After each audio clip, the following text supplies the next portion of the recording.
વરસાદની ઋતુ શરૂ થતાની સાથે જ ખેતીવાડી અને બાગાયત વિભાગ દ્વારા બનાસકાંઠા જિલ્લાના ખેડૂતોની આવકની સાથે સમૃદ્ધિ વધે તે હેતુથી સરકારી યોજનાનો લાભો પણ બાગાયત વિભાગો દ્વારા ખેડૂતો સુધી સરળતાથી પહોંચે અને ખેડૂતોને તેનો લાભ લઈ શકે તે માટે ખૂબ જ સક્રિયતાથી કામગીરી કરવામાં આવતી હોય છે. બાગાયત વિભાગ દ્વારા બનાસકાંઠા જિલ્લાના ખેડૂતોએ પોતાની જમીનની ગુણવત્તા અને આબોહવા પ્રમાણે કયા કયા પાક લેવા તથા તેની માવજત કરીને તેમાંથી વધુ નફો કેવી રીતે રળવો તેની માહિતી યોગ્ય રીતે ખેડૂતો સુધી પહોંચી શકે તથા તેમાં કયા પાકમાં કઈ યોજના તથા સબસિડી મેળવી શકાય અને તે માટે શું જોગવાઈઓ છે તે વિશે વિશેષ માહિતી આપતા બાગાયત વિભાગના અધિકારી શ્રીમતી અનન્યા જોશીએ શું જણાવ્યું હતું, આવો જાણીશું.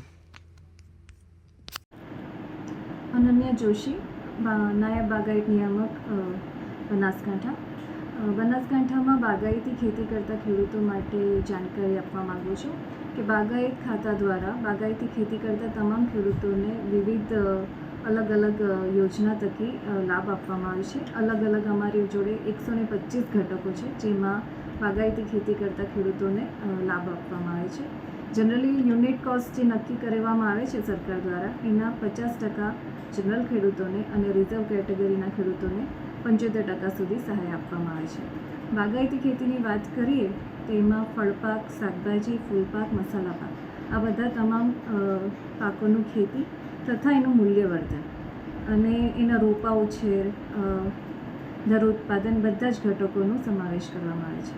અમારા ખાતા દ્વારા શરૂઆત કરીએ તો દર ઉત્પાદન અને રોપા ઉત્પાદન એમાં સહાય આપવામાં આવે છે. જેમ કે કોઈપણ ખેડૂત નાની નર્સરી કરવા માગતા હોય તો સ્વરોજગારલક્ષી બાગાયત વિકાસ નર્સરીની યોજના છે. એના સિવાય એનાથી મોટી નર્સરી કરવા માગતા હોય, નાની નર્સરી, હાઈટેક નર્સરી, 1 હેક્ટરની 4 હેક્ટરની નર્સરી કરવા માગતા હોય તો એમાં પણ સહાય આપવામાં આવે છે. પછી આવે છે વાવેતર. શાકભાજીનું વાવેતર હોય તો હાઇબ્રિડ બિયારણથી શાકભાજીનું વાવેતર કરતા હોય ખેડૂત તો એમાં સહાય આપવામાં આવે છે. પછી ફૂલપાકના ધરો ઉપર સહાય આપવામાં આવે છે. ફળપાકમાં તમામ વિવિધ ફળપાકોની ખેતી ઉપર સહાય આપવામાં આવે છે. બનાસકાંઠામાં દાડમ પાકનું વાવેતર ખૂબ સારા પ્રમાણમાં થાય છે તો દાડમના પાક ઉપર સહાય આપવામાં આવે છે. એના સિવાય ખારેકની ખેતી, ટિશ્યુ કલ્ચર ખારેકની ખેતી સહાય આપવામાં આવે છે. રોપા દીઠ આપવામાં આવે છે એમાં 2 હેક્ટરની મર્યાદામાં. પછી પપૈયાની ખેતી છે. એવા તમામ વિવિધ અલગ અલગ ફળપાકોની ખેતી ઉપર સહાય આપવામાં આવે છે. આંબા પાકની ખેતીમાં ચીકુના, લીંબુ બધા જ તમામ પાકના ખેતી ઉપર સહાય આપવામાં આવે છે. પછી આવે છે મસાલા પાક. મસાલા પાકમાં પણ યોજના અમારી નવી આવી રહી છે જેમાં મસાલા પાકના બિયારણ ઉપર સહાય આપવામાં આવશે. આના સિવાય તમે રક્ષિત ખેતી, જેમ કે આપણા બનાસકાંઠામાં ચાલુ વર્ષમાં આપણે જોયું કે ગરમીનું પ્રમાણ ખૂબ વધી ગયું હતું, પાણીની પણ અછતની તકલીફ હતી.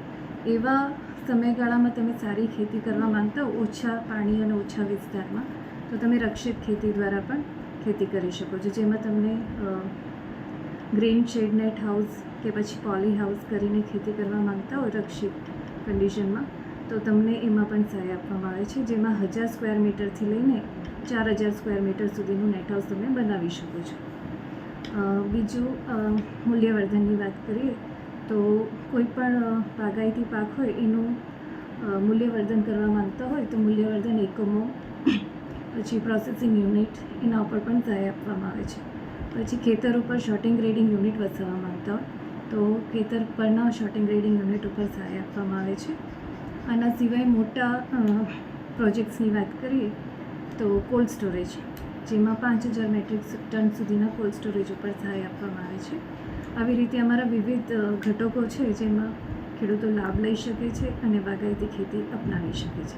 અને બાગાયતી ખેતી એક એવી ખેતી છે જેમાં ઓછી જમીન, ઓછા પાણીમાં પણ તમે વધુ નફો મેળવી શકો છો. એટલે બાગાયતી ખેતી અપનાવી ખેડૂતો માટે ખૂબ જ સારું છે.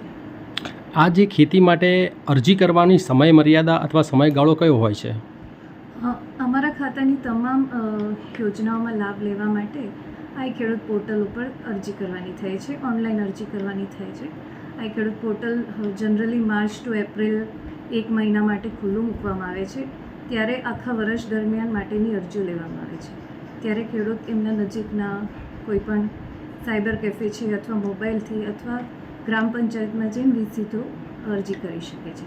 અરજી કર્યાના 7 દિવસની અંદર અમારી કચેરીએ તમામ સાધનિક કાગળો સાથે રજૂ કરવાની રહેશે. અંદાજિત દર વર્ષે કેટલી અરજીઓ આવતી હશે મેડમ? અંદાજિત અમારા કચેરીમાં દર વર્ષે 25,000 જેવી અરજીઓ આવે છે, ઓકે. જે અમારા લક્ષ્યાંક મુજબ અમે મંજૂરી આપીએ છીએ અને ચૂકવણું કરીએ છીએ ફિલ્ડ વેરિફિકેશન કર્યા બાદ.